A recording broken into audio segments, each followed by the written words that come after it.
Bonjour à tous, je suis Rebecca McLaughlin-Istam. Cette semaine, nous avons interviewé en exclusivité le milliardaire qui a fondé l'un des conglomérats les plus prospères des Émirats Arabes Unis, le groupe Al Habtoor, créé en 1970.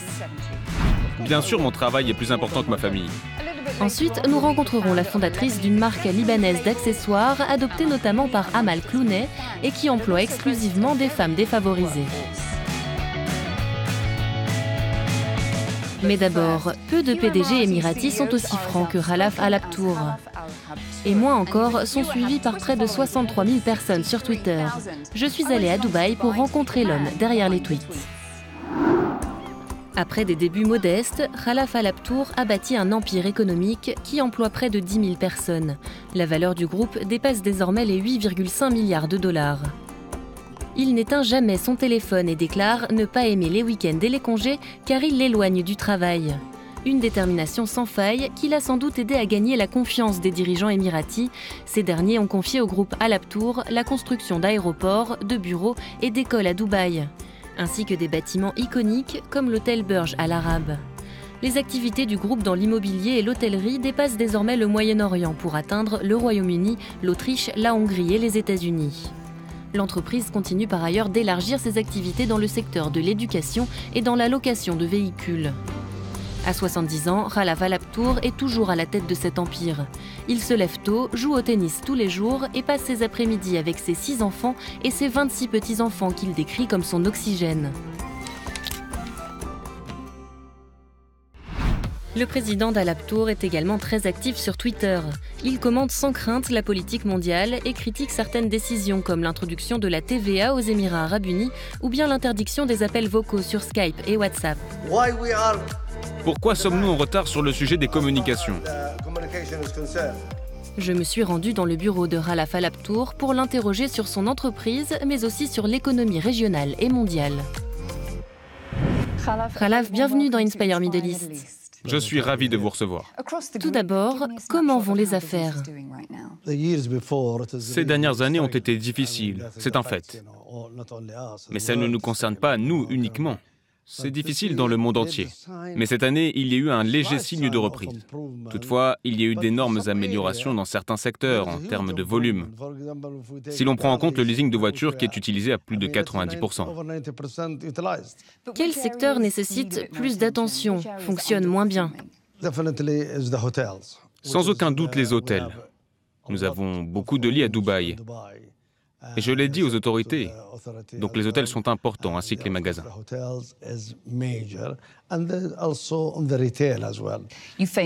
Vous avez dit aux autorités qu'elles devraient arrêter la construction, qu'il n'y a pas besoin de plus d'hôtels. Pensez-vous toujours cela ?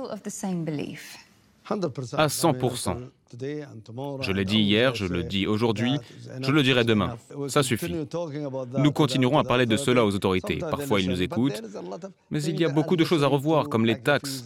Nous souhaitons retirer les 5% de TVA. Ce n'est pas le moment d'instaurer cette taxe.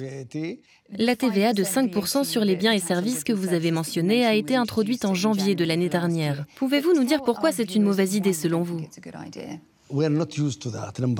Premièrement, car nous ne sommes pas habitués à ça.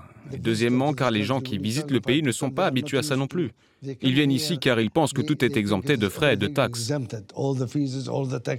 Qu'en est-il de l'impôt sur le revenu ? Que pensez-vous de cette mesure qui pourrait être introduite ? Je suis prêt à payer un impôt sur le revenu, au pourcentage qui sera décidé. Mais sur les bénéfices, pas sur les revenus. Si votre chiffre d'affaires est d'1 milliard, mais que vous ne faites pas de bénéfices, la taxe serait calculée sur le chiffre d'affaires ? C'est une grande erreur.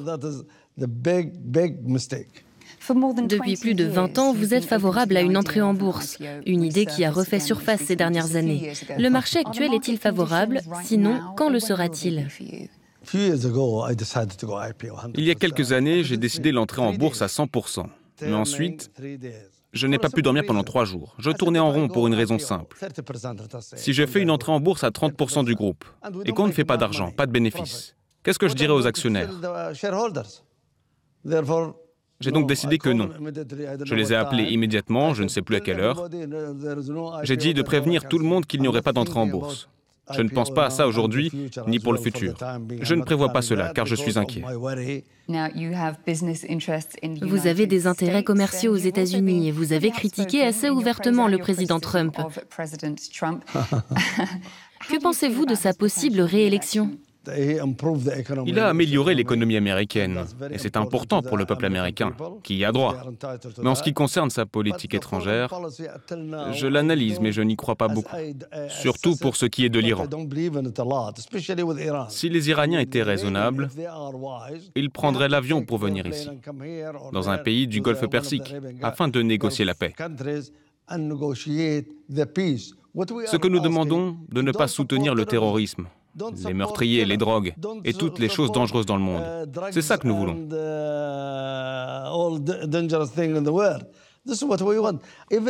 Même moi, je blâme le monde arabe. On ne peut pas critiquer uniquement les États-Unis et Donald Trump. J'accuse aussi le monde arabe. Il doit mettre fin à tout ça pour nous permettre à nous, à nos enfants et à leurs enfants de vivre en sécurité. Pensez-vous qu'il pourrait y avoir une guerre avec l'Iran ? C'est un théâtre, c'est une mauvaise pièce de théâtre. C'est un jeu d'acteurs stupide. Cela fait du tort à notre économie et c'est l'objectif. Ils veulent nous vider les poches. Comment la situation dans le détroit d'Ormuz affecte-t-elle votre société, dans le secteur de l'hôtellerie ? On essaye d'éviter ce sujet. On essaye de ne pas trop en parler.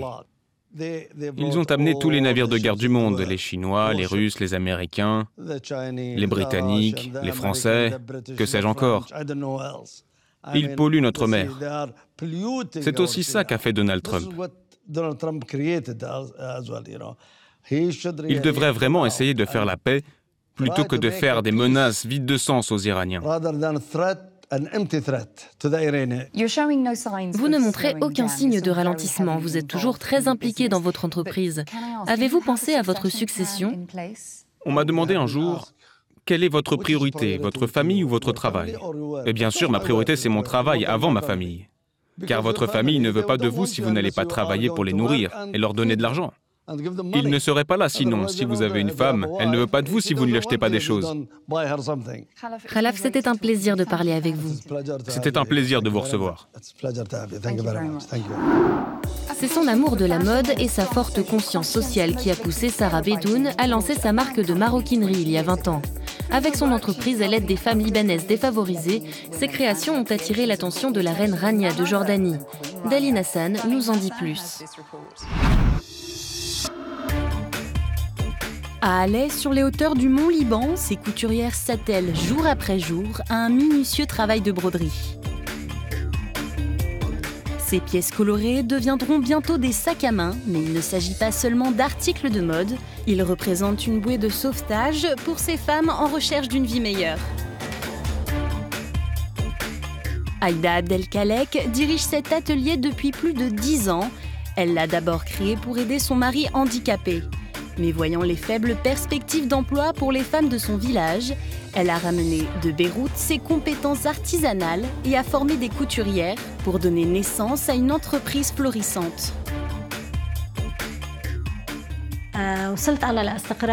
J'avais enfin atteint une stabilité financière et je me sentais vraiment bien et libre, donc je voulais que d'autres femmes ressentent ça. À partir de là, j'ai commencé à travailler avec les villages ruraux pour donner du travail aux femmes dans le besoin. J'ai constitué un grand groupe et tout le monde en profite. Aïda n'est pas la seule femme qui a réussi à transformer sa vie et celle de sa communauté grâce à l'artisanat traditionnel. Cette nouvelle approche de la mode, on la doit à l'entrepreneuse libanaise Sarah Beydoun, fondatrice de la marque Sarrazbag, dans le centre de Beyrouth. Sarrazbag emploie des femmes issues de milieux défavorisés. Ces dernières fabriquent des accessoires en échange d'un salaire équitable. Cette idée, Sarah l'a eue lorsqu'elle étudiait et qu'elle menait des recherches dans une prison pour femmes. Elle s'est rendue compte des difficultés que ces dernières rencontraient en détention mais aussi à leur sortie de prison. Je me suis rendu compte que la seule façon pour les femmes de sortir de la misère, qu'il s'agisse de prostitution, de prison ou d'abus, c'est par le travail. J'ai donc pensé que la façon la plus facile de former ces femmes, c'était par le travail manuel. C'est vraiment comme un programme de réhabilitation. Ce qu'il y a de bien, c'est que quand on donne la force à une femme, elle fera la même chose avec 10 autres femmes. Il y a un effet positif sur l'ensemble de la communauté. Une dame m'a dit un jour que la petite aiguille avec laquelle elle travaille est comme une épée avec laquelle elle peut affronter le monde.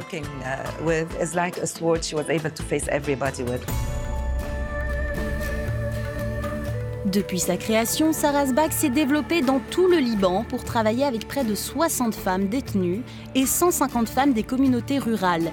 Certaines gèrent désormais leurs propres ateliers et vendent leurs tissus à l'entreprise.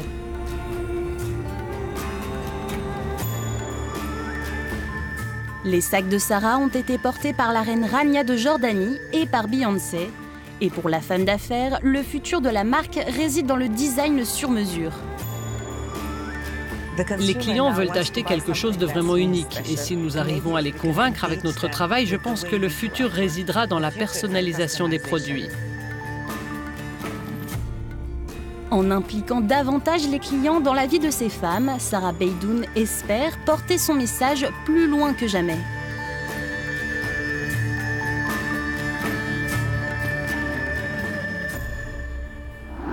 C'est la fin de l'émission, nous espérons qu'elle vous a plu. N'oubliez pas d'aller voir les autres épisodes sur euronews.com. Vous pouvez aussi nous suivre sur les réseaux sociaux.